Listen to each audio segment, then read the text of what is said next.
Good evening from Hofstra University in Hempstead, New York. I'm Lester Holt, anchor of NBC Nightly News. I want to welcome you to the first presidential debate.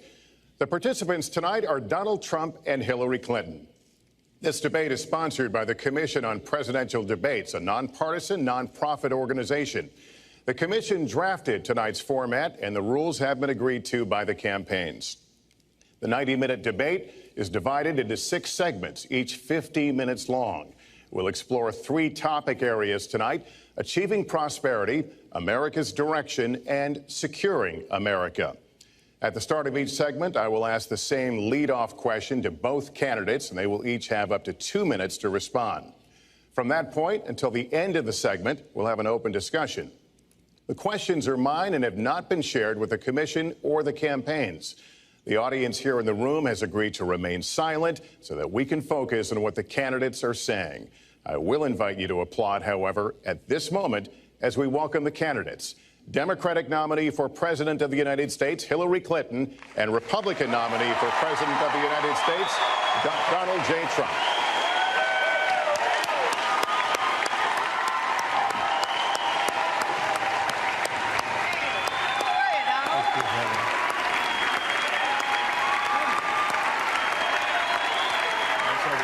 Good luck to you.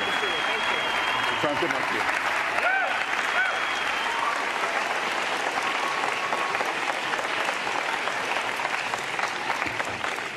you. Well, I don't expect us to cover all the issues of this campaign tonight, but I remind everyone there are 2 more presidential debates scheduled. We are going to focus on many of the issues that voters tell us are most important, and we're going to press for specifics. I am honored to have this role, but this evening belongs to the candidates and just as important to the American people. Candidates, we look forward to hearing you articulate your policies and your positions, as well as your visions and your values. So, let's begin. We're calling this opening segment Achieving Prosperity, and central to that is jobs. There are 2 economic realities in America today. There's been a record 6 straight years of job growth, and new census numbers show incomes have increased at a record rate after years of stagnation. However, income inequality remains significant, and nearly half of Americans are living paycheck to paycheck. Beginning with you, Secretary Clinton, why are you a better choice than your opponent to create the kinds of jobs that will put more money into the pockets of American workers? Well, thank you, Lester, and thanks to Hofstra for hosting us. The central question in this election is really what kind of country we want to be and what kind of future we'll build together. Today is my granddaughter's 2nd birthday, so I think about this a lot. First, we have to build an economy that works for everyone, not just those at the top. That means we need new jobs, good jobs, with rising incomes. I want us to invest in you. I want us to invest in your future. That means jobs in infrastructure, in advanced manufacturing, in innovation and technology, clean renewable energy, and small business, because most of the new jobs will come from small business. We also have to make the economy fairer.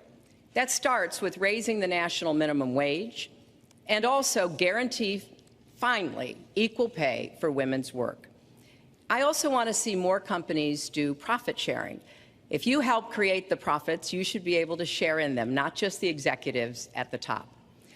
And I want us to do more to support people who are struggling to balance family and work. I've heard from so many of you about the difficult choices you face and the stresses that you're under. So let's have paid family leave, earned sick days. Let's be sure we have affordable child care and debt-free college. How are we going to do it? We're going to do it by having the wealthy pay their fair share and close the corporate loopholes. Finally, we tonight are on the stage together, Donald Trump and I. Donald, it's good to be with you. We're going to have a debate where we are talking about the important issues facing our country. You have to judge us.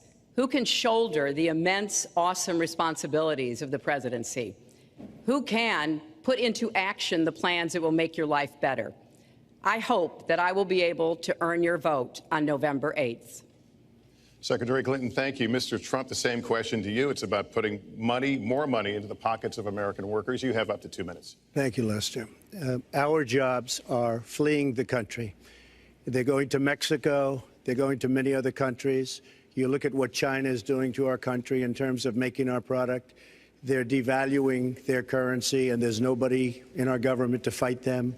And we have a very good fight, and we have a winning fight, because they're using our country as a piggy bank to rebuild China, and many other countries are doing the same thing. So we're losing our good jobs, so many of them. When you look at what's happening in Mexico, a friend of mine who builds plants said it's the eighth wonder of the world. They're building some of the biggest plants anywhere in the world, some of the most sophisticated, some of the best plants. With the United States, as he said, not so much. So Ford is leaving. You see that, their small car division leaving. Thousands of jobs, leaving Michigan, leaving Ohio. They're all leaving, and we can't allow it to happen anymore. As far as child care is concerned and so many other things, I think Hillary and I agree on that. We probably disagree a little bit as to numbers and amounts and what we're going to do, but perhaps we'll be talking about that later. But we have to stop our jobs from being stolen from us. We have to stop our companies from leaving the United States, and with it, firing all of their people. All you have to do is take a look at Carrier Air Conditioning in Indianapolis. They left, fired 1,400 people. They're going to Mexico. So many, hundreds and hundreds of companies are doing this. We cannot let it happen. Under my plan, I'll be reducing taxes tremendously, from 35% to 15% for companies, small and big businesses.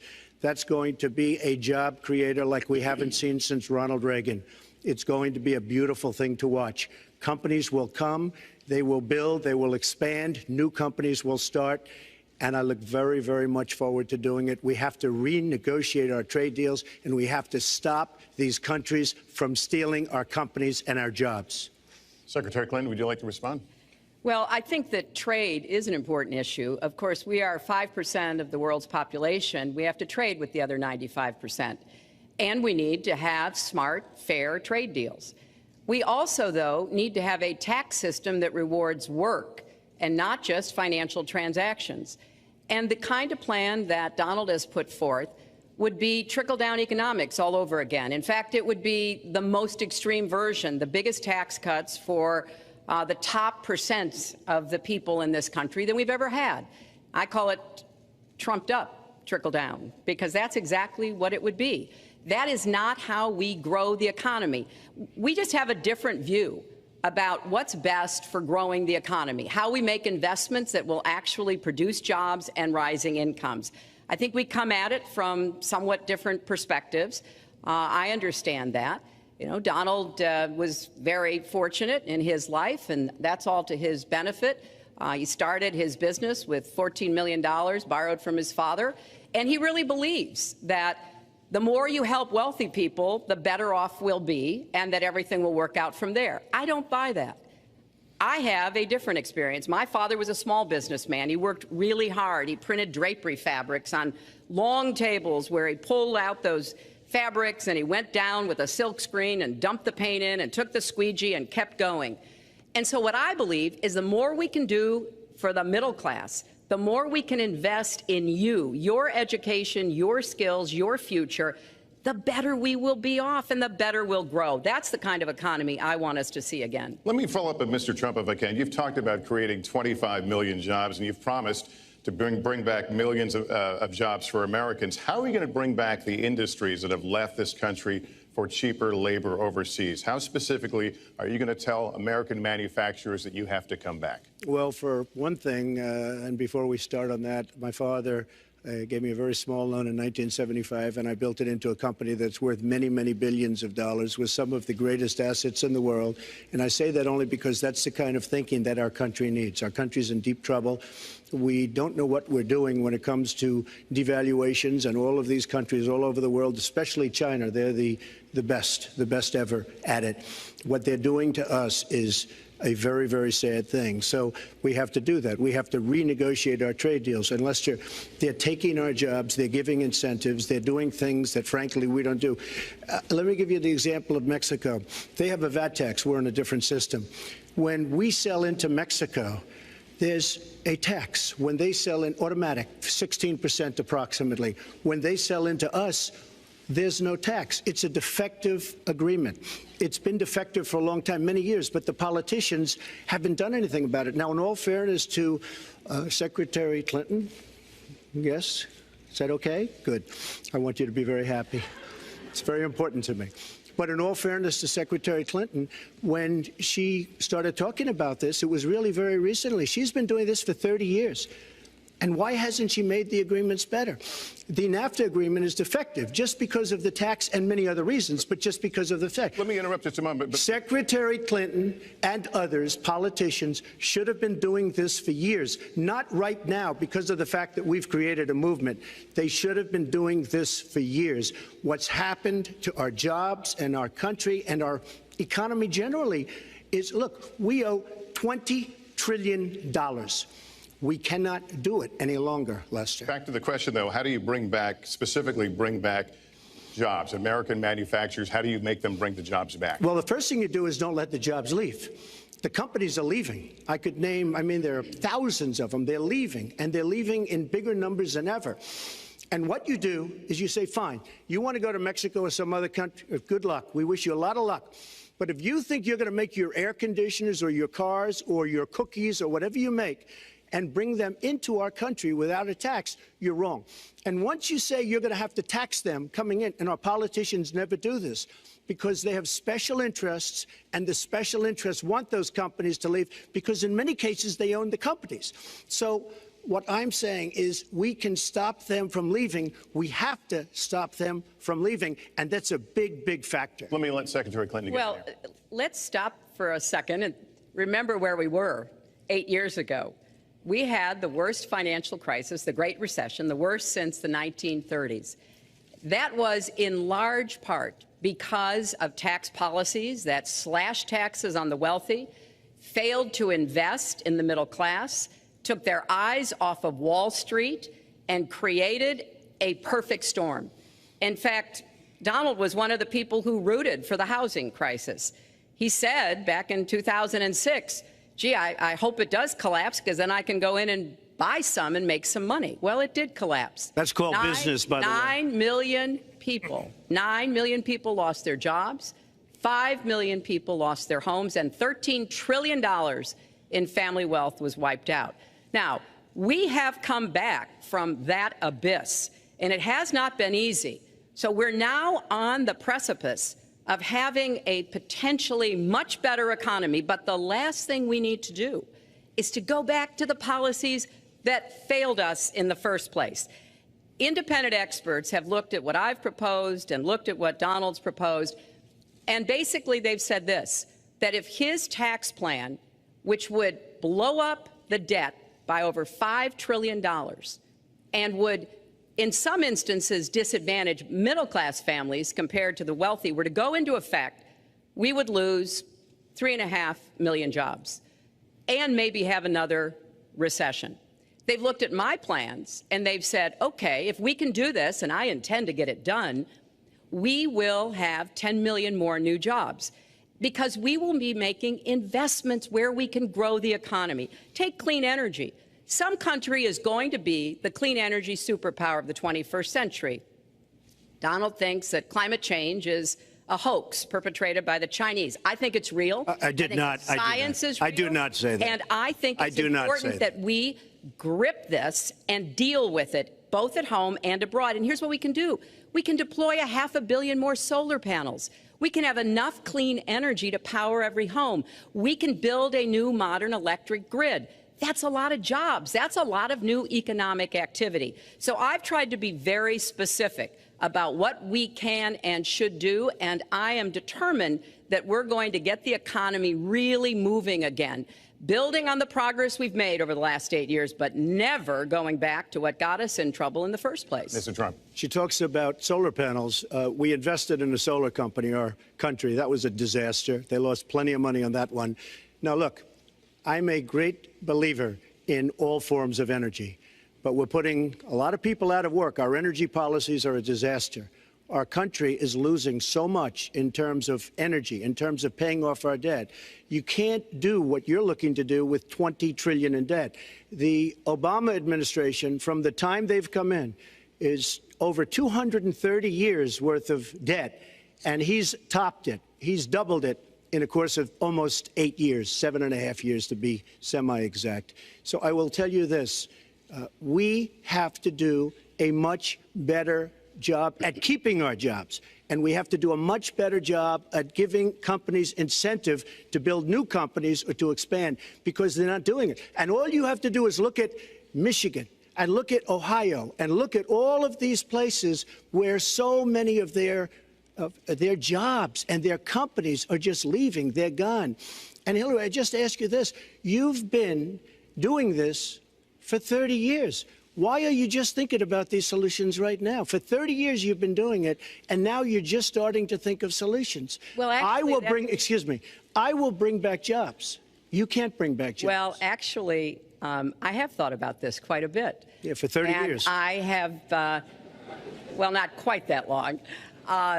I think my husband did a pretty good job in the 1990s. I think a lot about what worked and how we can make it work again. Well, he approved 3 million NAFTA. New jobs, he approved a balanced NAFTA, budget, which is the single worst trade deal ever approved in this country. Incomes went up for everybody. Manufacturing jobs went up also in the 1990s, if we're actually going to look at the facts. When I was in the Senate, I had a number of trade deals that came before me, and I held them all to the same test. Will they create jobs in America? Will they raise incomes in America? And are they good for our national security? Some of them I voted for. The biggest one, a multinational one known as CAFTA, I voted against. And because I hold the same standards as I look at all of these trade deals. But let's not assume that trade is the only challenge we have in the economy. I think it is a part of it, and I've said what I'm going to do. I'm going to have a special prosecutor.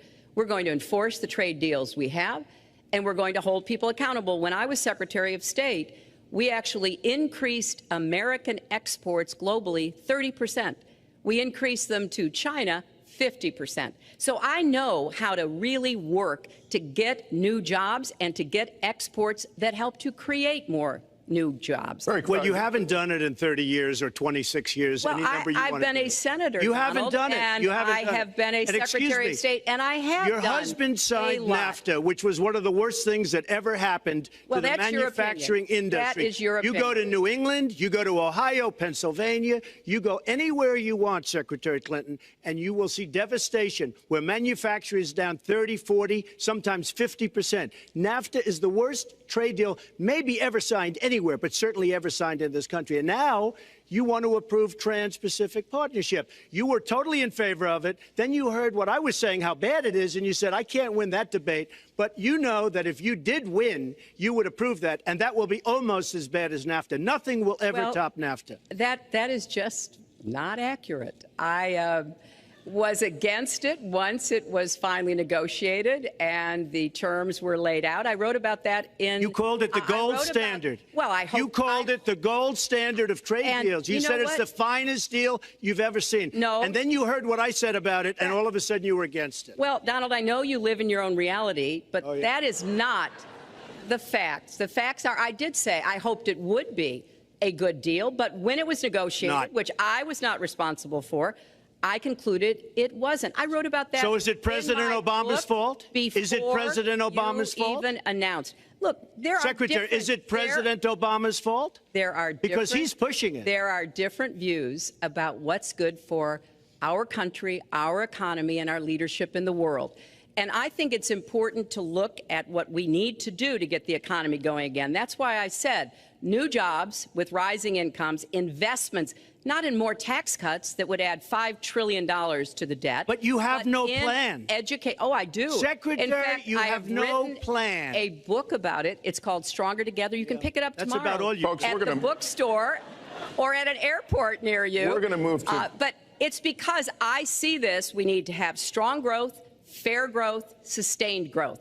We also have to look at how we help families balance the responsibilities at home and the responsibilities at business. So we have a very robust set of plans, and people who have looked at both of our plans have concluded that mine would create 10 million jobs and yours would lose us 3.5 million jobs and explode You are going to approve one of the biggest tax cuts in history. You are going to approve one of the biggest tax increases in history. you are going to drive business out. Your regulations are a disaster, and you're going to increase regulations all over the place. And by the way, my tax cut is the biggest since Ronald Reagan. I'm very proud of it. It will create tremendous numbers of new jobs. But regulations, you are going to regulate these businesses out of existence. When I go around, Lester, I tell you this, I've been all over. And when I go around, despite the tax cut, the things that business and people like the most is the fact that I'm cutting regulation. You have regulations on top of regulations, and new companies cannot form, and old companies are going out of business, and you want to increase the regulations and make them even worse. I'm going to cut regulations, but I'm going to cut taxes big league, and you're going to raise taxes big league. End of story. Let me get you to pause right there, because we're going to move into the next segment. We're going to talk taxes. That can't be left Please to stand. Take 30 seconds. I kind of assumed that there would be a lot of these charges and claims. And so we have taken the homepage of my website, HillaryClinton.com, and we've turned it into a fact checker. So if you want to see in real time what the facts are, please go and take a look. And take a look at mine also, and you'll see. Not add a penny to the debt, and your plans would add $5 trillion to the debt. What I have proposed would cut regulations and streamline them for small businesses. What I have proposed would be paid for by raising taxes on the wealthy, because they have made all the gains in the economy. And I think it's time that the wealthy and corporations paid their fair share to support this country. Well, you just opened the next segment. Well, look, could I just finish? Actually, I think I should. I'm going to you give go you a to her chance website, right here. With the and new you take a look at her segment, website. She's going to raise taxes $1.3 trillion. Mr. Trump, and look at her website. You know what? It's no different than this. She's telling us how to fight ISIS. Just go to her website. She tells you how to fight ISIS on her website. I don't think General Douglas MacArthur would like that too much. The next segment, we're continuing the subject of... Well, at least I have a plan to fight ISIS. No, you're telling the enemy everything you want to do. No, we're not. See, you're telling the enemy everything you want to do. No wonder you've been fighting. No wonder you've been fighting ISIS your entire adult life. Folks, go to the fact checkers. Get to work. You are unpacking a lot here, and we're still in the issue of achieving prosperity. And I want to talk about taxes. The fundamental difference between the two of you concerns the wealthy. Secretary Clinton, you're calling for a tax increase in the wealthiest Americans. I'd like you to further defend that. And Mr. Trump, you're calling for tax cuts for the wealthy. I'd like you to defend that. And this next 2-minute answer goes to you, Mr. Trump. Well, I'm really calling for major jobs, because the wealthy are going to create tremendous jobs. They're going to expand their companies. They're going to do a tremendous job. I'm getting rid of the carried interest provision. And if you really look, it's not a tax. It's really not a great thing for the wealthy. It's a great thing for the middle class. It's a great thing for companies to expand. And when these people are going to put billions and billions of dollars into companies, and when they're going to bring $2.5 trillion back from overseas, where they can't bring the money back because politicians like Secretary Clinton won't allow them to bring the money back because the taxes are so onerous and the bureaucratic red tape is so bad. So what they're doing is they're leaving our country, and they're, believe it or not, leaving because taxes are too high and because some of them have lots of money outside of our country, and instead of bringing it back and putting the money to work because they can't work out a deal and everybody agrees it should be brought back. Instead of that, they're leaving our country to get their money because they can't bring their money back into our country because of bureaucratic red tape, because they can't get together, because we have a president that can't sit them around a table and get them to approve something. And here's the thing. Republicans and Democrats agree that this should be done. $2.5 trillion. I happen to think it's double that. It's probably $5 trillion that we can't bring into our country, Lester. And with a little leadership, you'd get it in here very quickly, and it could be put to use on the inner cities and lots of other things, and it would be beautiful. But we have no leadership. And honestly, that starts with Secretary Clinton. All right, you have 2 minutes on the same question to defend tax increases on the wealthiest Americans, Secretary Clinton. I have a feeling that by the end of this evening, I'm going to be blamed for everything that's ever happened. Why not? Why not? Yeah, why not? just join the debate by saying more crazy things. Now, let me say there's nothing crazy about not letting our companies bring their money back into their country. This is Secretary Clinton's 2 minutes, please. Yeah, well, let's start the clock again, Lester.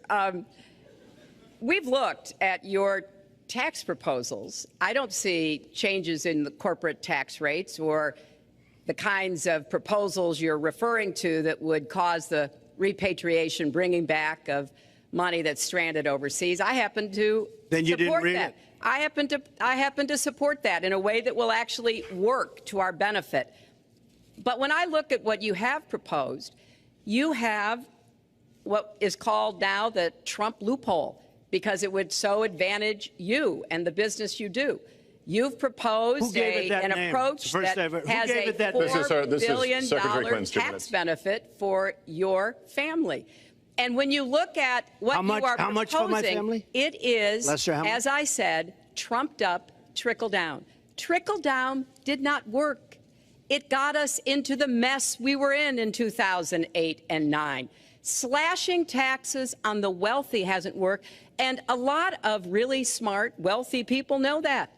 And they are saying, hey, we need to do more to make the contributions we should be making to rebuild the middle class. I don't think top-down works in America. I think building the middle class, investing in the middle class, making college debt-free so more young people can get their education, helping people refinance their debt from college at a lower rate. Those are the kinds of things that will really boost the economy. Broad-based, inclusive growth is what we need in America, not more advantages for people at the very top. Mr. Trump, typical politician, all talk, no action, sounds good, doesn't work, never going to happen. Our country is suffering because people like Secretary Clinton have made such bad decisions in terms of our jobs and in terms of what's going on. Now, look, we have the worst revival of an economy since the Great Depression. And believe me, we're in a bubble right now. And the only thing that looks good is the stock market. But if you raise interest rates even a little bit, that's going to come crashing down. We are in a big, fat, ugly bubble. And we better be awfully careful. And we have a Fed that's doing political things. This Janet Yellen of the Fed is doing political by keeping the interest rates at this level.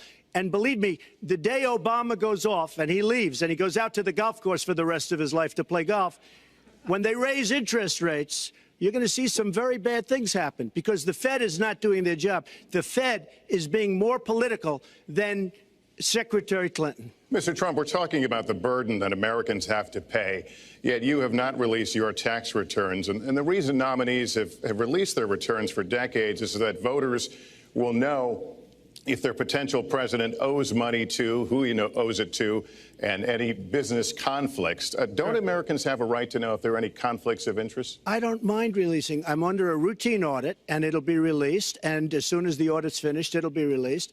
But you will learn more about Donald Trump by going down to the federal elections, where I filed a 104-page, essentially financial statement of sorts, the forms that they have. It shows income. In fact, the income, I just looked today, the income is filed at $694 million for this past year. $694 million. If you would have told me I was going to make that 15 or 20 years ago, I would have been very surprised. But that's the kind of thinking that our country needs. When we have a country that's doing so badly, that's being ripped off by every single country in the world, it's the kind of thinking that our country needs, because everybody, Lester, we have a trade deficit with all of the countries that we do business with of almost $800 billion a year. You know what that is? That means who's negotiating these trade deals? We have people that are political hacks negotiating our trade deals. The IRS has an audit of your taxes. You're perfectly free to release your taxes during an audit. And so the question, does the public's right to know outweigh your personal? Well, I told you, I will release them as soon as the audit. Look, I've been under audit almost for 15 years. I know a lot of wealthy people that have never been audited. I said, do you get audited? I get audited almost every year. And in a way, I should be complaining. I'm not even complaining. I don't mind it. It's almost become a way of life. I get audited by the IRS. but other people don't. I will say this. We have a situation in this country that has to be taken care of. I will release my tax returns against my lawyer's wishes when she releases her 33,000 emails that have been deleted. As soon as she releases them, I will release my tax returns, and that's against my lawyers. They say don't do it. I will tell you this. No, in fact, watching shows, reading the papers, almost every lawyer says you don't release your returns until the audit's complete. When the audit's complete, I'll do it. But I would go against them if she releases her email. So it's negotiable? It's not negotiable. No, let her release the email. Why did she delete 33,000? Well, I'll let her ask that, but let me just admonish the audience one more time. There was an agreement. We did ask you to be silent, so it would be helpful for us. Secretary Clinton. Well, I think you've just seen another example of bait and switch here. For 40 years, everyone running for president has released their tax returns. You can go and see nearly, I think, 39, 40 years of our tax returns, but everyone has done it. We know the IRS has made clear there is no prohibition on releasing it when you're under audit. So you've got to ask yourself, why won't he release his tax returns? And I think there may be a couple of reasons. First, maybe he's not as rich as he says he is. Second, maybe he's not as charitable as he claims to be. Third, we don't know all of his business dealings, but we have been told through investigative reporting that he owes about $650 million to Wall Street and foreign banks. Or maybe he doesn't want the American people, all of you watching tonight, to know that he's paid nothing in federal taxes, because the only years that anybody's ever seen were a couple of years when he had to turn them over to state authorities when he was trying to get a casino license, and they showed he didn't pay any federal income tax. So if he's paid zero, that means zero for troops, zero for vets, zero for schools or health. And I think probably he's not all that enthusiastic about having the rest of our country see what the real reasons are, because it must be something really important, even terrible, that he's trying to hide. And the financial disclosure statement, they don't give you the tax rate. They don't give you all the details that tax returns would. And it just seems to me that this is something that the American people deserve to see. And I have no reason to believe that he's ever going to release his tax returns, because there's something he's hiding. And we'll guess. We'll keep guessing at what it might be that he's hiding. But I think the question is, were he ever to get near the White House, what would be those conflicts? Who does he owe money to? Well, he owes you the answers to that, and he should provide them. He also raised the issue of your emails. Do you want to respond to that? I do. You know, I made a mistake using a private email. That's for sure. And if I had to do it over again, I would obviously do it differently. But I'm not going to make any excuses. It was a mistake, and I take responsibility for that. Mr. Trump? That was more than a mistake. That was done purposely, okay? That was not a mistake. That was done purposely. When you have your staff taking the Fifth Amendment, taking the Fifth so they're not prosecuted, when you have the man that set up the illegal server taking the Fifth, I think it's disgraceful. And believe me, this country thinks it's disgraceful. It really thinks it's disgraceful also. As far as my tax returns, you don't learn that much from tax returns, that I can tell you. You learn a lot from financial disclosure, and you should go down and take a look at that. The other thing, I'm extremely underleveraged. The report that said 650, which, by the way, a lot of friends of mine that know my business said, boy, that's really not a lot of money. It's not a lot of money relative to what I had. The buildings that were in question, they said in the same report, which was actually it wasn't even a bad story, to be honest with you, but the buildings are worth $3.9 billion. And the 650 isn't even on that. But it's not 650. It's much less than that. But I could give you a list of banks. I would, if that would help you, I would give you a list of banks. These are very fine institutions, very fine banks. I could do that very quickly. I am very underleveraged. I have a great company. I have a tremendous income. And the reason I say that is not in a braggadocious way. It's because it's about time that this country had somebody running it that has an idea about money. When we have $20 trillion in debt and our country's a mess. You know, it's one thing to have $20 trillion in debt, and our roads are good, and our bridges are good, and everything's in great shape. Our airports are like from a third world country. You land at LaGuardia, you land at Kennedy, you land at LAX, you land at Newark, and you come in from Dubai and Qatar, and you see these incredible, you come in from China, you see these incredible airports, and you land, we've become a third world country. So the worst of all things has happened. We owe $20 trillion, and we're a mess. We haven't even started. And we've spent $6 trillion in the Middle East, according to a report that I just saw, whether it's 6 or 5, but it looks like it's 6. $6 trillion in the Middle East. We could have rebuilt our country twice, and it's really a shame. And it's politicians like Secretary Clinton that have caused this problem. Our country has tremendous problems. We're a debtor nation, we're a serious debtor nation, and we have a country that needs new roads, new tunnels, new bridges, new airports, new schools, new hospitals. And we don't have the money because it's been squandered on so many of your ideas. Let you respond, and we'll move to our because next. you haven't paid any federal income tax for a lot of years. And the other thing I think is important. It would be squandered too, believe me. If your main claim to be president of the United States is your business, then I think we should talk about that. You know, your campaign manager said that you built a lot of businesses on the backs of little guys. And indeed, I have met a lot of the people who were stiffed by you and your businesses, Donald.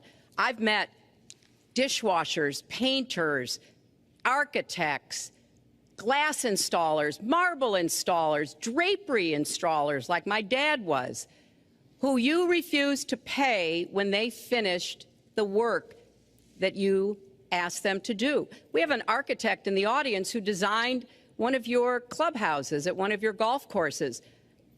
It's a beautiful facility. It immediately was put to use, and you wouldn't pay what the man needed to be paid, what he was charging you. Maybe he didn't do a good job, and I was unsatisfied with his work, which our country should do too. The thousands of people that you have stiffed over the course of your business not deserve some kind of apology from someone who has taken their labor, taken the goods that they produced, and then refused to pay them? I can only say that I'm certainly relieved that my late father never did business with you. He provided a good middle-class life for us, but the people he worked for, he expected the bargain to be kept on both sides. And when we talk about your business, you've taken business bankruptcy 6 times. There are a lot of great business people that have never taken bankruptcy once. You call yourself the king of debt. You talk about leverage. You even at one time suggested that you would try to negotiate down the national debt of the United States. Well, sometimes there's not a direct transfer of skills from business to government, but sometimes what happened in business would be really bad for government. Let's let Mr. And we need to be very clear about that.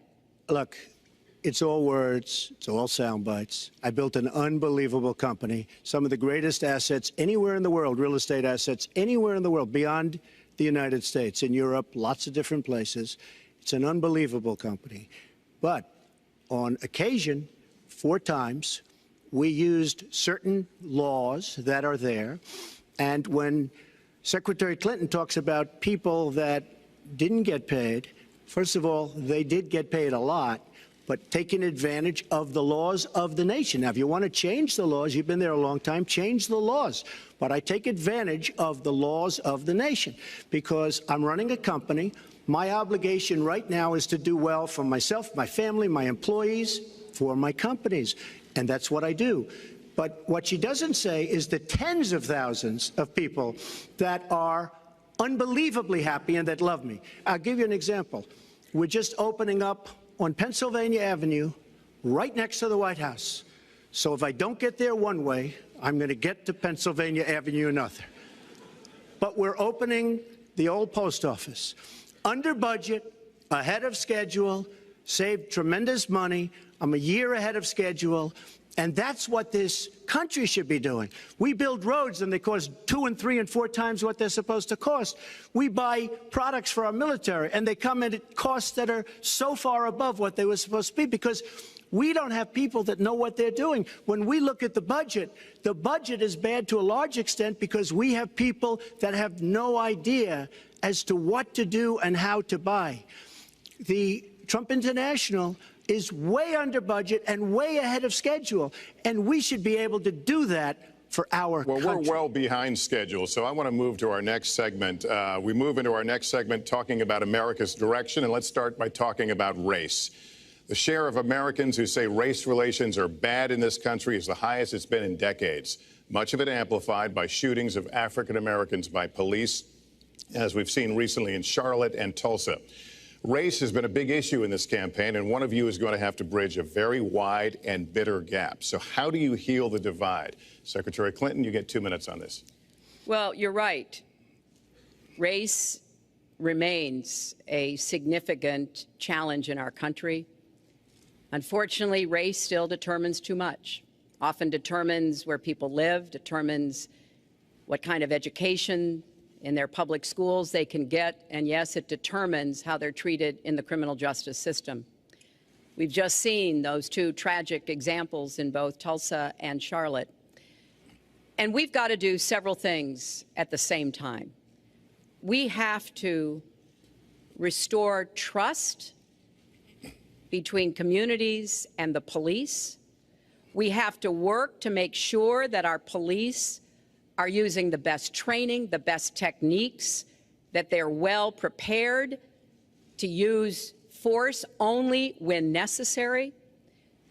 Everyone should be respected by the law, and everyone should respect the law.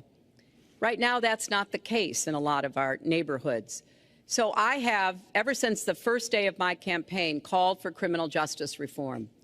I've laid out a platform that I think would begin to remedy some of the problems we have in the criminal justice system. But we also have to recognize, in addition to the challenges that we face with policing, there are so many good, brave police officers who equally want reform. So we have to bring communities together in order to begin working on that as a mutual goal. And we've got to get guns out of the hands of people who should not have them. The gun epidemic is the leading cause of death of young African American men, more than the next 9 causes put together. So we have to do 2 things, as I said. We have to restore trust. We have to work with the police. We have to make sure they respect the communities and the communities respect them. And we have to tackle the plague of gun violence, which is a big contributor to a lot of the problems that we're seeing today. All right, Mr. Trump, you have 2 minutes. How do you heal the divide? Well, first of all, Secretary Clinton doesn't want to use a couple of words, and that's law and order. And we need law and order. If we don't have it, we're not going to have a country. And when I look at what's going on in Charlotte, a city I love, a city where I have investments, when I look at what's going on throughout various parts of our country, whether it's, I mean, I can just keep naming them all day long. We need law and order in our country. And I just got today, as you know, the endorsement of the Fraternal Order of Police. We just came in. We have endorsements from, I think, almost every police group, a large percentage of them in the United States. We have a situation where we have our inner cities, African Americans, Hispanics, are living in hell because it's so dangerous. You walk down the street, you get shot. In Chicago, they've had thousands of shootings, thousands, since January 1st. Thousands of shootings. And I'm saying, where is this? Is this a war-torn country? What are we doing? And we have to stop the violence. We have to bring back law and order. In a place like Chicago, where thousands of people have been killed, thousands over the last number of years. In fact, almost 4,000 have been killed since Barack Obama became president. Almost 4,000 people in Chicago have been killed. We have to bring back law and order. Now, whether or not in a place like Chicago you do stop and frisk, which worked very well, Mayor Giuliani is here, it worked very well in New York, it brought the crime rate way down. But you take the gun away from criminals that shouldn't be having it. We have gangs roaming the street, and in many cases, they're illegally here, illegal immigrants, and they have guns, and they shoot people. And we have to be very strong, and we have to be very vigilant. We have to know what we're doing. Right now, our police, in many cases, are afraid to do anything. We have to protect our inner cities because African-American communities are being decimated by crime. Your two minutes expired, but I do want to follow up. Stop and frisk was ruled unconstitutional in New York because it largely singled out Black and Hispanic young men. No, you're wrong. It went before a judge who was a very against police judge. It was taken away from her, and our mayor, our new mayor, refused to go forward with the case. They would have won an appeal. If you look at it throughout the country, there are many places the where argument is that it's a form of racial profiling. No, the argument is that we have to take the guns away from these people that have them and that are bad people that shouldn't have them. These are felons. These are people that are bad people that shouldn't be. When you have 3,000 shootings in Chicago from January 1st, when you have 4,000 people killed in Chicago by guns from the beginning of the presidency of Barack Obama, his hometown, you have to have stop and frisk. You need more police.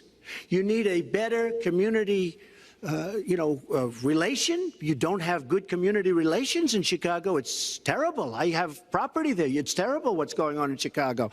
But when you look, and Chicago's not the only, you go to Ferguson, you go to so many different places. You need better relationships. I agree with Secretary Clinton on this. You need better relationships between the communities and the police, because in some cases it's not good. But you look at Dallas, where the relationships were really studied. The relationships were really a beautiful thing. And then 5 police officers were killed one night very violently. So there's some bad things going on, some really bad things. Secretary Clinton, but we need, Lester, we need law and order. And we need law and order in the inner cities, because the people that are most affected by what's happening are African American and Hispanic people. And it's very unfair to them what our politicians are allowing to happen. Secretary Clinton. Well, I've heard Donald say this at his rallies, and it's really unfortunate that he paints such a dire, negative picture of Black communities in our country. You know, the vibrancy of the Black church, the Black businesses that employ so many people, the opportunities that so many families are working to provide for their kids. There's a lot that we should be proud of and we should be supporting and lifting up. But we do always have to make sure we keep people safe. There are the right ways of doing it, and then there are ways that are ineffective. Stop and frisk was found to be unconstitutional, and in part because it was ineffective. It did not do what it needed to do. Now, I believe in community policing, and in fact, violent crime is 1/2 of what it was in 1991. Property crime is down 40%. We just don't want to see it creep back up. We've had 25 years of very good cooperation, but there were some problems, some unintended consequences. Too many young African-American and Latino men ended up in jail for nonviolent offenses, and it's just a fact that if you're a young African-American man and you do the same thing as a young white man, you are more likely to be arrested, charged, convicted, and incarcerated. So we've got to address the systemic racism in our criminal justice system. We cannot just say law and order. We have to say we have to come forward with a plan that is going to divert people from the criminal justice system, deal with mandatory minimum sentences, which have put too many people away for too long for doing too little. We need to have more second chance programs. I'm glad that We're ending private prisons in the federal system. I want to see them ended in the state system. You shouldn't have a profit motivation to fill prison cells with young Americans. So there are some positive ways we can work on this. And I believe strongly that common sense gun safety measures would assist us right now. And this is something Donald has supported along with the gun lobby. Right now, we've got too many military-style weapons on the streets. In a lot of places, our police are outgunned. We need comprehensive background checks, and we need to keep guns out of the hands of those who will do harm. And we finally need to pass a prohibition on anyone who's on the terrorist watch list from being able to buy a gun in our country. If you're too dangerous to fly, you are too dangerous to buy a gun. So there are things we can do, and we ought to do it in a bipartisan way. Secretary Clinton, last week you said we've got to do everything possible to improve policing, to go right at implicit bias. Do you believe that police are implicitly biased against black people? Lester, I think implicit bias is a problem for everyone, not just police. I think, unfortunately, too many of us in our great country jump to conclusions about each other. And therefore, I think we need all of us to be asking hard questions about, why am I feeling this way? But when it comes to policing, since it can have literally fatal consequences, I have said in my first budget we would put money into that budget to help us deal with implicit bias by retraining a lot of our police officers. I've met with a group of very distinguished, experienced police chiefs a few weeks ago. They admit it's an issue. They've got a lot of concerns. Mental health is one of the biggest concerns because now police are having to handle a lot of really difficult mental health problems on the street. They want support. They want more training. They want more assistance. And I think the federal government could be in a position where we would offer and provide that. I'd like to respond. Please. First of all, I agree, and a lot of people, even within my own party, want to give certain rights to people on watch lists and no-fly lists. I agree with you. When a person is on a watch list or a no-fly list, and I have the endorsement of the NRA, which I'm very proud of. These are very, very good people, and they're protecting the Second Amendment. But I think we have to look very strongly at no-fly lists and watch lists. And when people are on there, even if they shouldn't be on there, we'll help them. We'll help them legally. We'll help them get off. But I tend to agree with that quite strongly. I do want to bring up the fact that you were the one that brought up the word super predator about young black youth. And that's a term that I think was it's been horribly met, as you know. I think you've apologized for it. But I think it was a terrible thing to say. And when it comes to stop and frisk, you're talking about taking guns away. Well, I'm talking about taking guns away from gangs and people that use them. And I really don't think you disagree with me on this, if you want to know the truth. I think maybe there's a political reason why you can't say it, but I really don't believe. In New York City, stop and frisk, we had 2,200 murders, and stop and frisk brought it down to 500 murders. 500 murders is a lot of murders. Hard to believe. 500 is like supposed to be good. But we went from 2,200 to 500, and it was continued on by Mayor Bloomberg, and it was terminated by current mayor. But stop and frisk had a tremendous impact on the safety of New York City, tremendous beyond belief. So when you say it has no impact, it really did. It had a very, very big impact. Well, it's also fair to say, if we're going to talk about mayors, that under the current mayor, crime has continued to drop, including murders. So there is... You're wrong. No, I'm not. Murders are up. All right, you'll check New York has done an excellent job, and I give credit. I give credit across the board, going back to mayors, to police chiefs, because it has worked, and other communities need to come together to do what will work as well. Look, one murder is too many, but it is important that we learn about what has been effective and not go to things that sound good that really did not have the kind of impact that we would want. Who disagrees with keeping neighborhoods safe? But let's also add, no one should disagree about respecting the rights of young men who live in those neighborhoods. And so we need to do a better job of working again with the communities, faith communities, business communities, as well as the police to try to deal with this problem. This conversation is about race, and so, Mr. Trump, I have to ask you. But I'd like to just respond, if I might. Please, 20 seconds. I'd just like to respond. Please respond, then I've got to follow up. Look, the African-American community has been let down by our politicians. They talk good around election time, like right now, and after the election, they said, see you later, I'll see you in 4 years. The African-American community, look, the community within the inner cities has been so badly treated. They've been abused and used in order to get votes by Democrat politicians, because that's what it is. They've controlled these communities for up to 100 years. Mr. Trump, let me... Unbroken. And I will tell you, you look at the inner cities, and I just left Detroit, and I just left Philadelphia, and I just, you know, you've seen me. I've been all over the place. You decided to stay home, and that's okay. But I will tell you, I've been all over, and I've met some of the greatest people I'll ever meet within these communities, and they are very, very upset with what their politicians have told them and what their politicians have done. Mr. Trump, I think Donald just criticized me for preparing for this debate. And yes, I did. And you know what else I prepared for? I prepared to be president, and I think that's a good thing. Mr. Trump, for 5 years, you perpetuated a false claim that the nation's first black president was not a natural-born citizen. You questioned his legitimacy. In the last couple of weeks, you acknowledged what most Americans have accepted for years: the president was born in the United States. Can you tell us what took you so long? I'll tell you just very simple to say.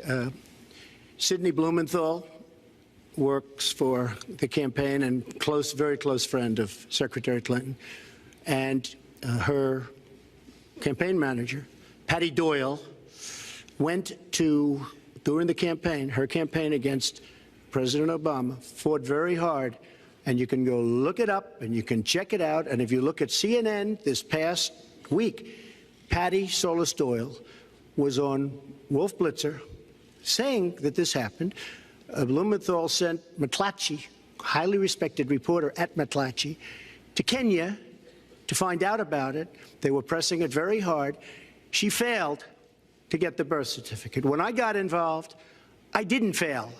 I got him to give the birth certificate. So I'm satisfied with it, and I'll tell you why I'm satisfied with it. That was because I want to get on to defeating ISIS, because I want to get on to creating jobs, because I want to get on to having a strong border, because I want to get on to things that are very important to me and that are very important to the country. I will let you respond. It's important, but I just want to get the answer here. The birth certificate was produced in 2011. You continued to tell the story and question the president's legitimacy in 2012, 13, 14, 15, as recently as January. So the question is, what changed your mind? Well, nobody was pressing it. Nobody was caring much about it. I figured you'd ask the question tonight, of course, but nobody was caring much about it. But I was the one that got him to produce the birth certificate, and I think I did a good job. Secretary Clinton also fought it. I mean, you know, now everybody in mainstream is going to say, oh, that's not true. Look, it's true. Sidney Blumenthal sent a reporter. You just have to take a look at CNN last week, the interview with your former campaign manager, and she was involved. But just like she can't bring back jobs, she can't produce. I'm sorry, I'm just going to follow up, and I will let you respond to that, because if there's a lot there. But we're talking about racial healing in this segment. What do you say to Americans? Well, it was I say nothing. I say nothing because I was able to get him to produce it. He should have produced it a long time before. I say nothing. But let me just tell you, when you talk about healing, I think that I've developed very, very good relationships over the last little while with the African-American community. I think you can see that. And I feel that they really wanted me to come to that conclusion, and I think I did a great job and a great service, not only for the country, but even for the president, in getting him to produce his birth certificate. Secretary Clinton. Well, just listen to what you heard. And clearly, as Donald just admitted, he knew he was going to stand on this debate stage, and Lester Holt was going to be asking us questions, so he tried to put the whole racist birther lie to bed. But it can't be dismissed that easily. He has really started his political activity based on this racist lie that our first black president was not an American citizen. There was absolutely no evidence for it, but he persisted. He persisted year after year because some of his supporters, people that he was trying to bring into his fold, apparently believed it or wanted to believe it. But remember, Donald started his career back in 1973 being sued by the Justice Department for racial discrimination because he would not rent apartments in one of his developments to African Americans, and he made sure that the people who worked for him understood that was the policy. He actually was sued twice by the Justice Department. So he has a long record of engaging in racist behavior. And the birther lie was a very hurtful one. You know, Barack Obama is a man of great dignity, and I could tell how much it bothered him and annoyed him that this was being touted and used against him. But I like to remember what Michelle Obama said in her amazing speech at our Democratic National Convention. When they go low, we go high. And Barack Obama went high, despite Donald Trump's best efforts to bring him down. Mr. Trump, you can respond, then we're going to move on to the next segment. I would love to respond. First of all, I got to watch, in preparing for this, some of your debates against Barack Obama. You treated him with terrible disrespect. And I watched the way you talk now about how lovely everything is and how wonderful you are. It doesn't work that way. You were after him. You were trying to. You even sent out, or your campaign sent out, pictures of him in a certain garb, very famous pictures. I don't think you can deny that. But just last week, your campaign manager said it was true. So when you try to act holier than thou, it really doesn't work. It really doesn't. Now, as far as the lawsuit, yes, when I was very young, I went into my father's company, had a real estate company in Brooklyn and Queens, and we, along with many, many other companies throughout the country, it was a federal lawsuit, were sued. We settled the suit with no admission of guilt. It was very easy to do, but they sued many people. I notice you bring that up a lot, and you know, I also notice the very nasty commercials that you do on me in so many different ways, which I don't do on you. Maybe I'm trying to save the money, but frankly, I look at that and I say, isn't that amazing? Because I settled that lawsuit with no admission of guilt. But that was a lawsuit brought against many real estate firms, and it's just one of those things. I'll go on one step further. In Palm Beach, Florida, tough community, a brilliant community, a wealthy community, probably the wealthiest community there is in the world. I opened a club and really got great credit for it. No discrimination against African Americans, against Muslims, against anybody. And it's a tremendously successful club, and I'm so glad I did it. And I have been given great credit for what I did, and I'm very, very proud of it. And that's the way I feel. That is the true way I feel. Our next segment is called Securing America. We want to start with a 21st century war happening every day in this country. Our institutions are under cyber attack, and our secrets are being stolen. So my question is, who's behind it, and how do we fight it? Secretary Clinton, this answer goes to you. Well, I think cybersecurity, cyber warfare will be one of the biggest challenges facing the next president, because clearly we're facing at this point two different kinds of adversaries. There are the independent hacking groups that do it mostly for commercial reasons, to try to steal information that they then can use to make money. But increasingly, we are seeing cyber attacks coming from states, organs of states. The most recent and troubling of these has been Russia. There's no doubt now that Russia has used cyber attacks against all kinds of organizations in our country, and I am deeply concerned about this. I know Donald's very praiseworthy of Vladimir Putin, but Putin is playing a really tough, long game here. And one of the things he's done is to let loose cyber attackers to hack into government files, to hack into personal files, hack into the Democratic National Committee. And we've recently have learned that that this is one of their preferred methods of trying to wreak havoc and collect information. We need to make it very clear, whether it's Russia, China, Iran, or anybody else, the United States has much greater capacity, and we are not going to sit idly by and permit state actors to go after our information, our private sector information or our public sector information. And we're going to have to make it clear that we don't want to use the kinds of tools that we have. We don't want to engage in a different kind of warfare, but we will defend the citizens of this country. And the Russians need to understand that. I think they've been treating it as almost a probing. How far would we go? How much would we do? And that's why I was so shocked when Donald publicly invited Putin to hack into Americans. That is just unacceptable. It's one of the reasons why 50 national security officials who served in Republican administration have said that Donald is unfit to be the commander-in-chief. It's comments like that that really worry people who understand the threats that we face. Mr. Trump, you have 2 minutes in the same question. Who's behind it and how do we find it? I do want to say that I was just endorsed, and more are coming next week. It'll be over 200 admirals, many of them are here, admirals and generals endorsed me to lead this country. That just happened, and many more are coming, and I'm very proud of it.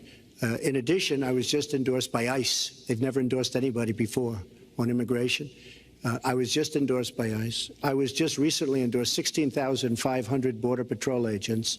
So when Secretary Clinton talks about this, I mean, I'll take the admirals and I'll take the generals any day over the political hacks that I see that have led our country so brilliantly over the last 10 years with their knowledge, okay? Because look at the mess that we're in. Look at the mess that we're in. As far as the cyber, I agree to parts of what Secretary Clinton said.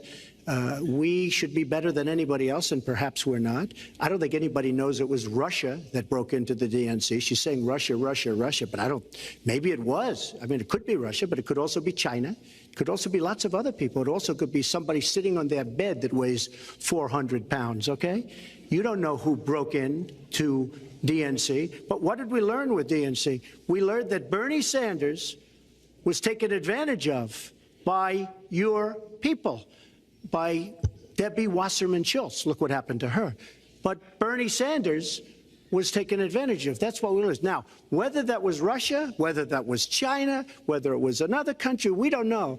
Because the truth is, under President Obama, we've lost control of things that we used to have control over.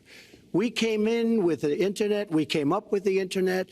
And I think Secretary Clinton and myself would agree very much when you look at what ISIS is doing with the Internet. They're beating us at our own game, ISIS. So we have to get very, very tough on cyber and cyber warfare. It is a huge problem. I have a son. He's 10 years old. He has computers. He is so good with these computers. It's unbelievable. The security aspect of cyber is very, very tough, and maybe it's hardly doable. But I will say we are not doing the job we should be doing. But that's true throughout our whole governmental society. We have so many things that we have to do better, Lester, and certainly cyber is one of them. Secretary Clinton. Well, I think there are a number of issues that we should be addressing. I have put forth a plan to defeat ISIS. It does involve going after them online. I think we need to do much more with our tech companies to prevent ISIS and their operatives from being able to use the Internet to radicalize, even direct people in our country and Europe and elsewhere.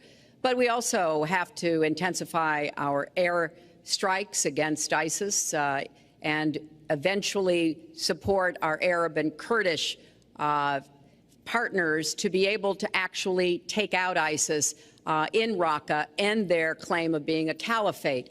We're making progress. Our military is assisting in Iraq, and we're hoping that within the year we'll be able to push ISIS out of Iraq and then, really squeeze them in Syria.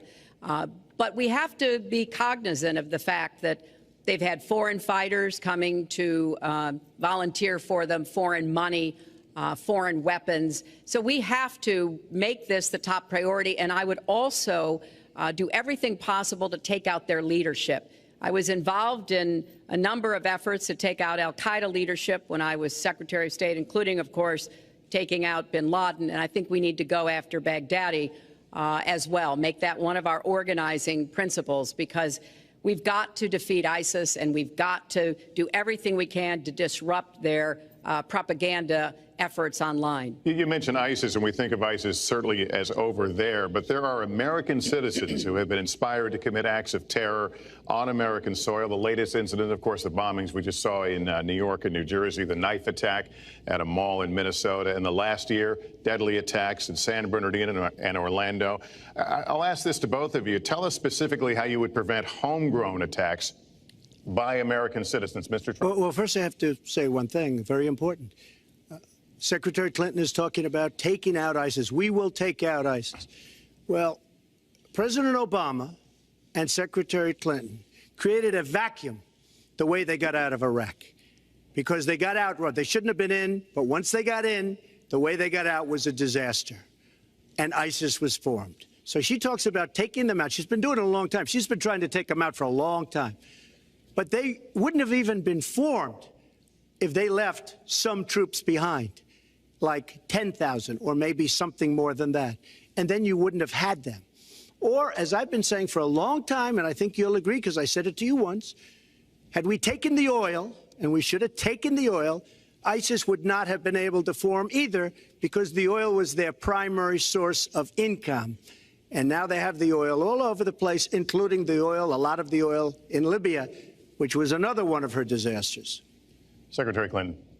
Well, I hope the fact checkers are turning up the volume and really working hard. Donald supported the invasion of Iraq. Wrong. That is absolutely wrong. Proved over and over again. Wrong. He actually advocated for the actions we took in Libya and urged that Gaddafi be taken out after actually doing some business with him one time.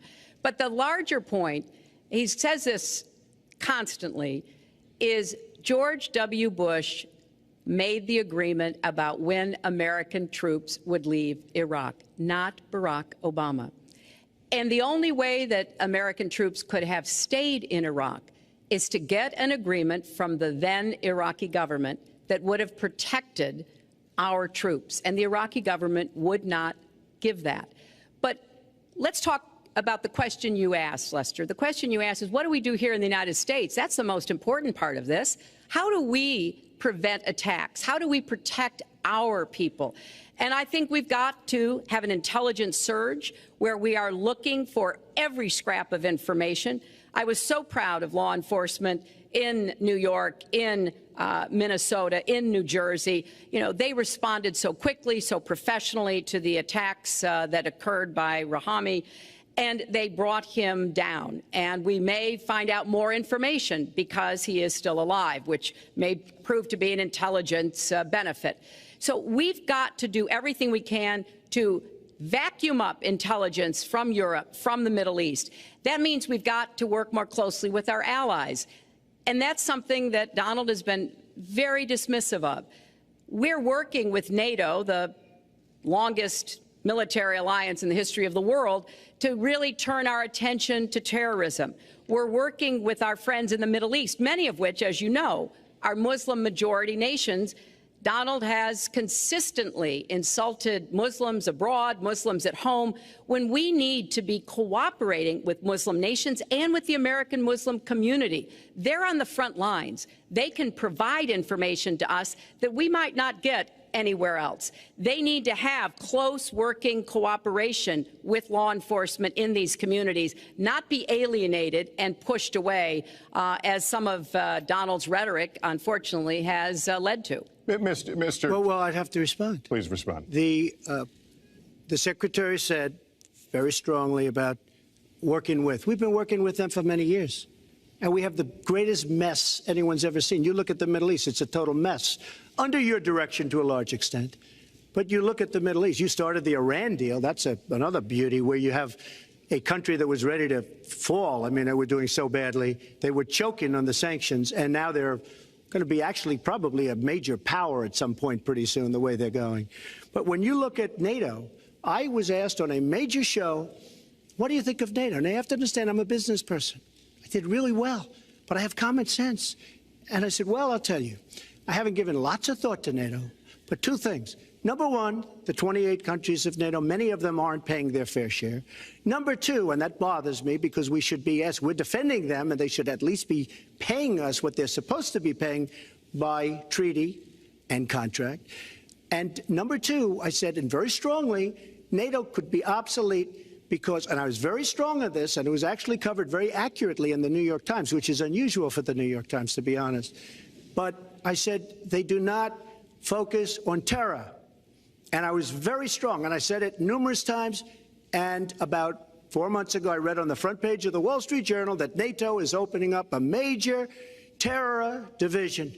And I think that's great. And I think we should get, because we pay approximately 73% of the cost of NATO. It's a lot of money to protect other people. But I'm all for NATO.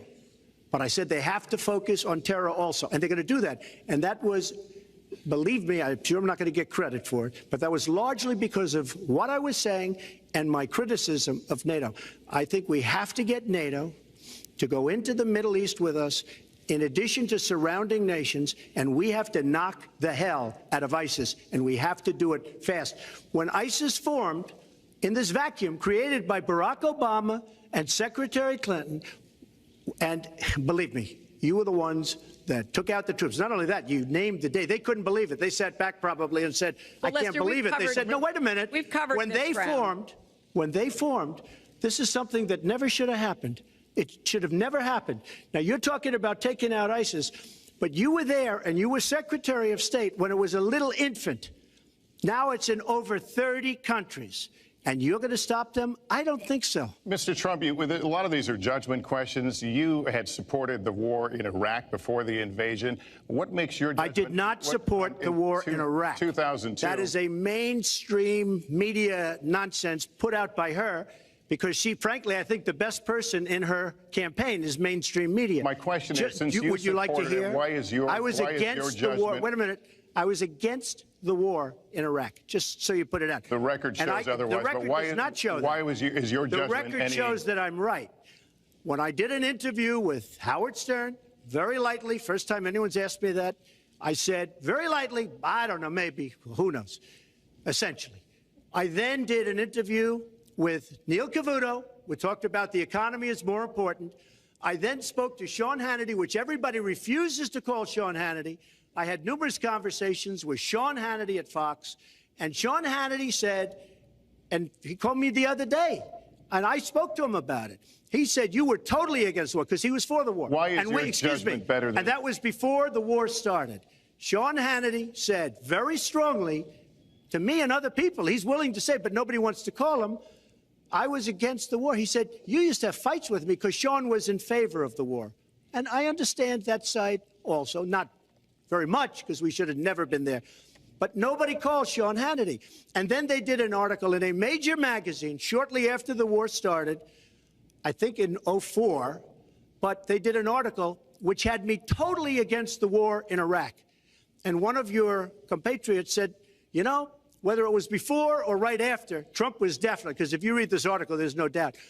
But if somebody, and I'll ask the press, if somebody would call up Sean Hannity, this was before the war started, he and I used to have arguments about the war. I said it's a terrible and a stupid thing. It's going to destabilize the Middle East, and that's exactly what it's done. It's been a disaster. My reference was to what you had said in 2002, and my question was, why is your judgment any different than Mrs. Clinton? Well, I have much better judgment than she does. There's no question about that. I also have a much better temperament than she has. You know, I have a much better... She spent, let me tell you, she spent hundreds of millions of dollars on an advertising. You know, they get Madison Avenue into a room, they put names. Oh, temperament, let's go after. I think my strongest asset, maybe by far, is my temperament. I have a winning temperament. I know how to win. She does not know how to win. Clinton. Wait, the AFL-CIO the other day, behind the blue screen, I don't know who you were talking to, Secretary Clinton, but you were totally out of control. I said, there's a person with a temperament that's got a problem. Secretary Clinton. Woo, okay. Let's talk about two important issues that were briefly mentioned by Donald. First, NATO. You know, NATO as a military alliance has something called Article 5, and basically it says this: an attack on one is an attack on all. And do you know the only time it's ever been invoked? After 9/11, when the 28 nations of NATO said that they would go to Afghanistan with us to fight terrorism, something that they still are doing by our side. With respect to Iran, when I became Secretary of State, Iran was weeks away from having enough nuclear material to form a bomb.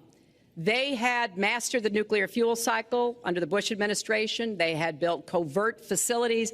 They had stocked them with centrifuges that were whirling away. And we had sanctioned them. I voted for every sanction against Iran when I was in the Senate, but it wasn't enough. So I spent a year and a half putting together a coalition that included Russia and China to impose the toughest sanctions on Iran. And we did drive them to the negotiating table. And my successor, John Kerry, and President Obama got a deal that put a lid on Iran's nuclear program without firing a single shot. That's diplomacy. That's coalition building. That's working with other nations.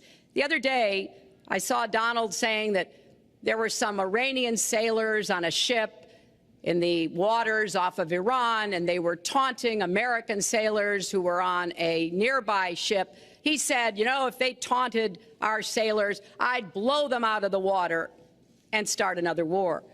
That's not good judgment. That is not the right temperament to be commander-in-chief, to be taunted. And the worst part of what we've heard Donald say has been about nuclear weapons. He has said repeatedly that he didn't care if other nations got nuclear weapons, Japan, South Korea, even Saudi Arabia. It has been the policy of the United States, Democrats and Republicans, to do everything we could to reduce the proliferation of nuclear weapons. He even said, well, you know, if there were a nuclear war in the East Asia, well, you know, that's fine. You know, have a good time, folks. And in fact, his cavalier attitude about nuclear weapons is so deeply troubling. That is the #1 threat we face in the world, and it becomes particularly threatening if terrorists ever get their hands on any nuclear material. So a man who can be provoked by a tweet should not have his fingers anywhere near the nuclear codes, as far as I think anyone with any sense about this should be concerned. That line's getting a little bit old, I must say. Listen, it's a good one, though. I would like to, well describes the problem. It's not an accurate one at all. It's not an accurate one. So I just want to give a lot of things, and just to respond, I agree with her on one thing. The single greatest problem the world has is nuclear armament, nuclear weapons, not global warming like you think and your president thinks. Nuclear is the single greatest threat. Just to go down the list, we defend Japan, we defend Germany, we defend South Korea, we defend Saudi Arabia, we defend countries. They do not pay us what they should be paying us because we are providing tremendous service and we're losing a fortune. That's why we're losing. We lose on everything. I say, who makes these? We lose on everything. Well, I said that it's very possible that if they don't pay a fair share, because this isn't 40 years ago where we could do what we're doing. We can't defend Japan, a behemoth selling us cars by the million. We need to move on. Well, wait, but it's very important. All I said was they may have to defend themselves or they have to help us out. We're a country that owes $20 trillion. They have to help us out. As far as the nuclear is concerned, I agree. It is the single greatest threat that this country has. Which leads my next question as we enter our last segment here still on the subject of securing America. On nuclear weapons, President Obama reportedly considered changing the nation's longstanding policy on first use. Do you support the current policy? Mr. Trump, you have 2 minutes on that. Well, I have to say that, you know, for what Secretary Clinton was saying about nuclear with Russia, she's very cavalier in the way she talks about various countries. But Russia has been expanding. They have a much newer capability than we do. We have not been updating from the new standpoint. I looked the other night, I was seeing B-52s. They're old enough that your father, your grandfather could be flying them.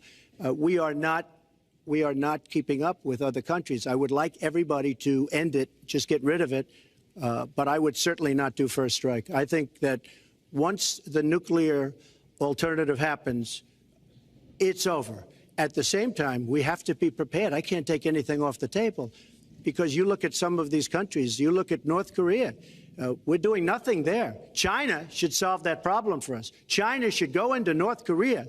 China is totally powerful as it relates to North Korea. And by the way, another one powerful is the worst deal I think I've ever seen negotiated that you started is the Iran deal. Iran is one of their biggest trading partners. Iran has power over North Korea.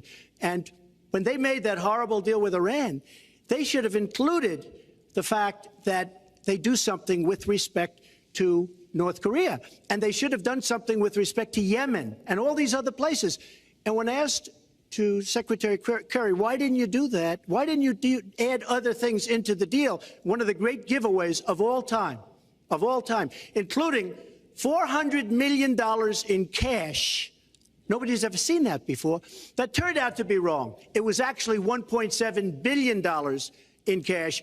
Obviously, I guess, for the hostages, it certainly looks that way. So you say to yourself, why didn't they make the right deal? This is one of the worst deals ever made by any country in history.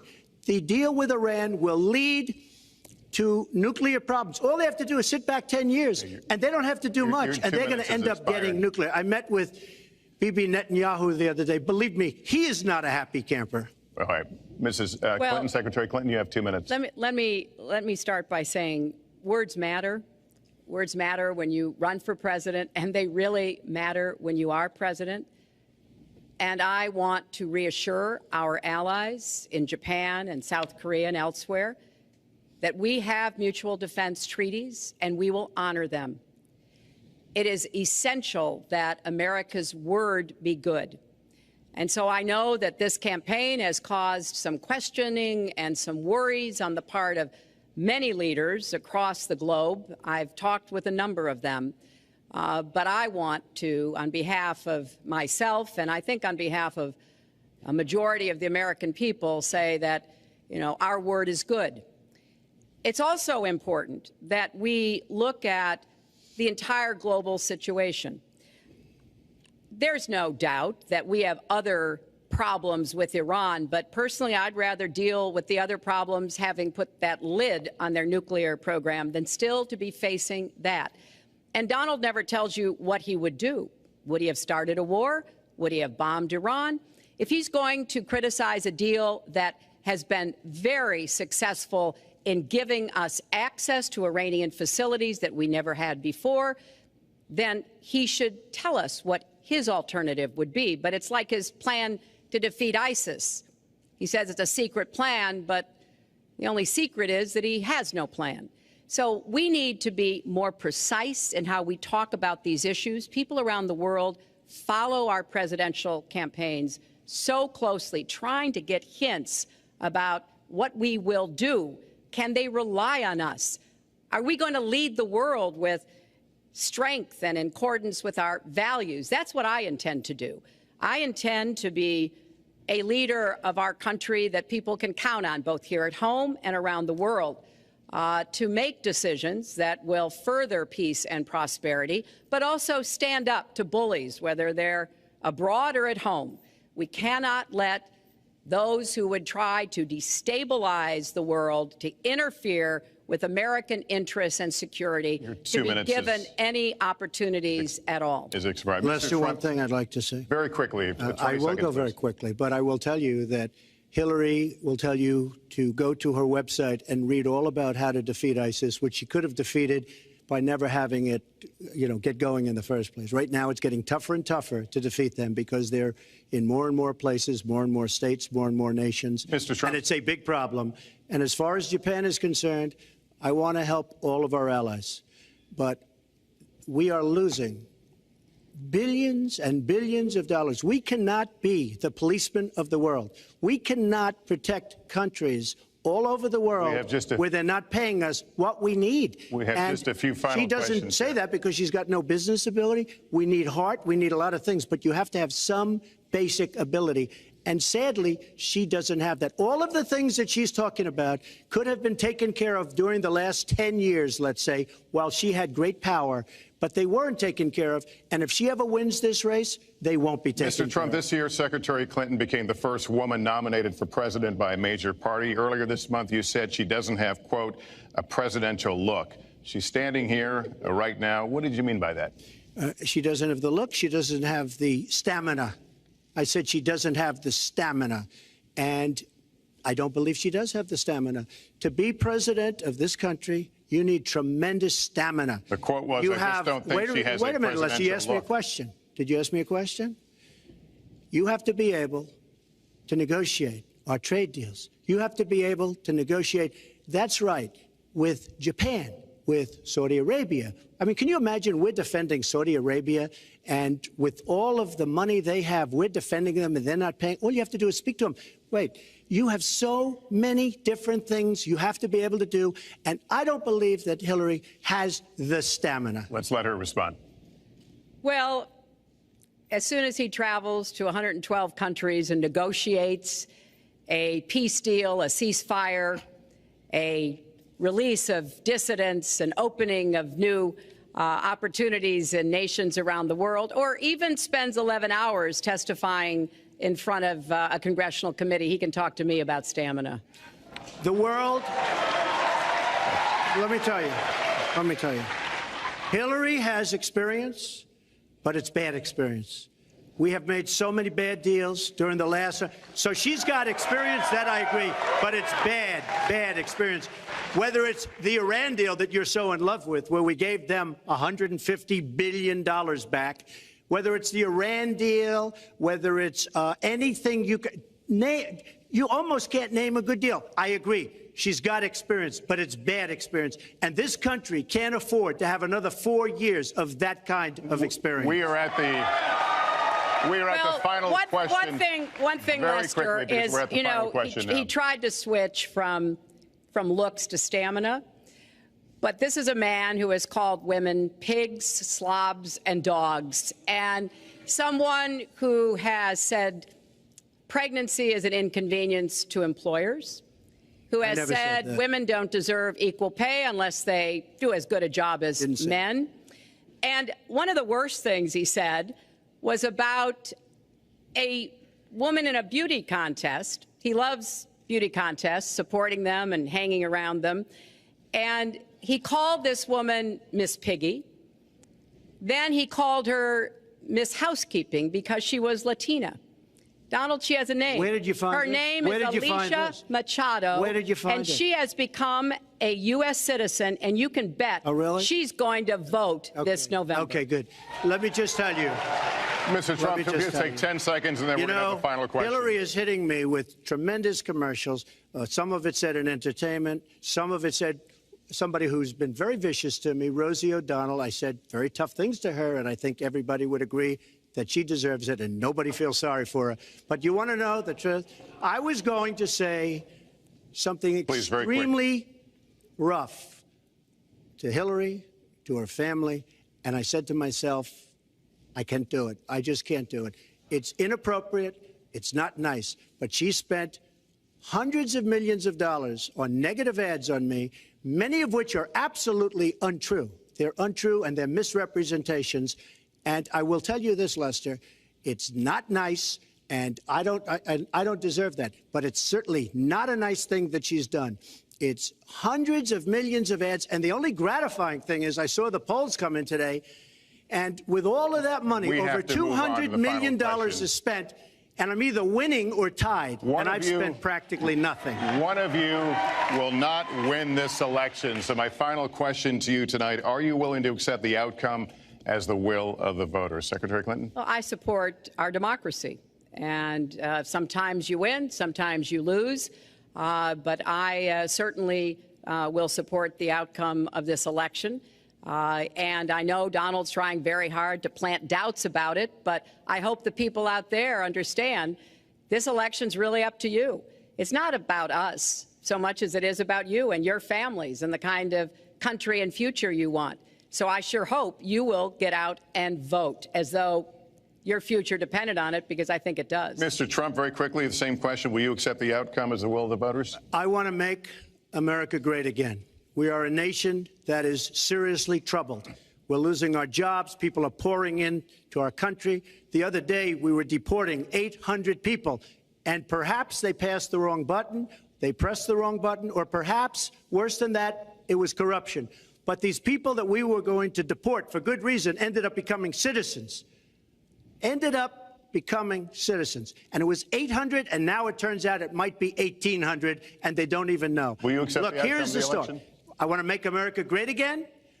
I'm going to be able to do it. I don't believe Hillary will. The answer is, if she wins, I will absolutely support her. All right. Well, that is going to do it for us. That concludes our debate for this evening. A spirited one. We covered a lot of ground, not everything, as I suspected we would. The next presidential debates are scheduled for October 9th at Washington University in St. Louis and October 19th at the University of Nevada, Las Vegas. The conversation will continue. A reminder, the vice presidential debate is scheduled for October 4th at Longwood University in Farmville, Virginia. My thanks to Hillary Clinton and to Donald Trump and to Hofstra University for hosting us tonight. Good night, everyone.